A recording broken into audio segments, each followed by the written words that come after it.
Good morning. Today is Tuesday, April 26th, and I'm Carmen Blackwell with your 3 News Now morning update. Thank you for spending just a few minutes with me on the WKYC Facebook, Instagram, and YouTube pages. We start you off this morning with a check of today's weather forecast with Holly. Holly, good morning. Good morning, Carmen, and to you. And wow, what a morning it has been as we have seen such a drop. Temperatures will be in the 40s throughout the rest of today. And considering we had that summery weekend and we started off in the 70s yesterday, this is going to take a little getting used to because we should be in the 60s for highs. We'll have partly to mostly cloudy skies throughout the day, but before we start to rebound, we get even colder. Overnight, we're going to drop into the 30s, and this is a true story as we get a look at tomorrow morning. Scattered snow showers for parts of northeast Ohio. So it is going to feel very wintry as we head into midweek, and yeah, even a dusting in some locations, a healthy little coating. That moves out, and then we start to see a clearing trend, and that will transition us to the end of the week, which is looking very bright. And I'll tell you, although it's still going to be a little cool for this time of the year, normal high again is 65. That sunshine is going to make a huge difference for us. So for Thursday and Friday, we're talking temperatures in the 40s and 50s. By the weekend, we're back to a more seasonal feel. And you know, Carmen, although there were those rain chances for Sunday, they're not until late in the day. So most of the weekend is also going to be dry. To it. Thank you so much, Holly. Well, we start with an overnight fire in Painesville Township. And this is at the Penn Ohio Wholesale Garden Center just before 8. The nursery is located on Park Road, and flames may have been sparked by fertilizer and other chemicals that were inside. EPA and hazmat were on scene to check for any toxic pollutants. Firefighters evacuated nearby homes as a precaution, but luckily no one was hurt there. Some other local headlines to bring you now. Here's 3 things to know. Starting with another deadly hit and run in Cleveland involving a small child. 9-year-old Jameer was playing with his twin brother Sunday when witnesses say they saw a driver in a black Jeep SUV speeding down Vaughn Avenue. The driver hit Jameer and drove away. Police are still looking for the driver this morning. Anyone with information is asked to please call Cleveland Police or Crime Stoppers.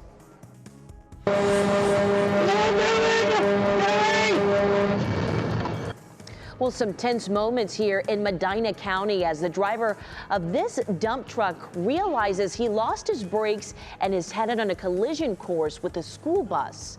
Montville police released that video and more of the incident that happened last week as the dump truck headed right into oncoming traffic on State Route 57. That traffic was stopped for the bus, and the truck driver was able to maneuver around the cars passing that bus. Fortunately, no children were crossing in front of the bus at the time. Well, Cleveland City Council officially agreed to remove the concrete barriers in Public Square downtown. Council authorized $1.5 million to help pay for the removal of those barriers, which were first installed back in 2017. The city says the project will make Public Square more accessible to pedestrians. Mayor Justin Bibb's office says they will be replaced by modern and removable bollards, which are cylinder. A new video is out showing just what happened after a live gun was used on the set of Alec Baldwin's movie Rust. It was released yesterday by Santa Fe County Sheriff's Office. Take a listen. Are you doing okay? No, I'm not actually. Okay. Yeah.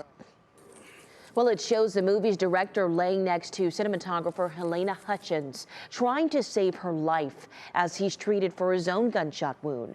It also shows Baldwin clearly distraught there, being photographed for evidence and talking with investigators. I was the one holding the gun, yeah. Okay. I'm happy to stay right here and do everything you need. Do you want a cigar? Hands are shaking. How is she? As of right now, her status is questionable. Well, now the investigation is looking at a series of emails before the shooting that raised some safety concerns. There's still no word on if criminal charges will be possible here in this case. Well, in some consumer news now, the owners of JCPenney are looking to acquire their rival Kohls.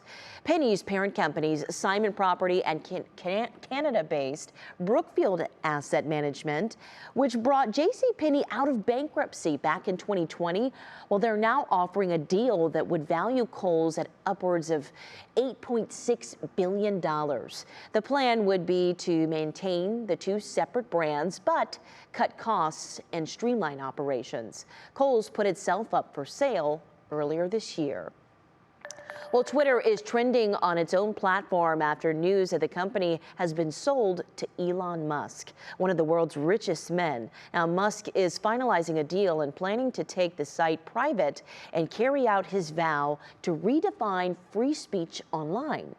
The cash deal at $54.20 per share is valued at around $44 billion now, and that's according to the press release.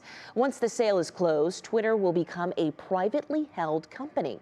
Musk has been critical of Twitter's handling of its platform and how it regulates free speech.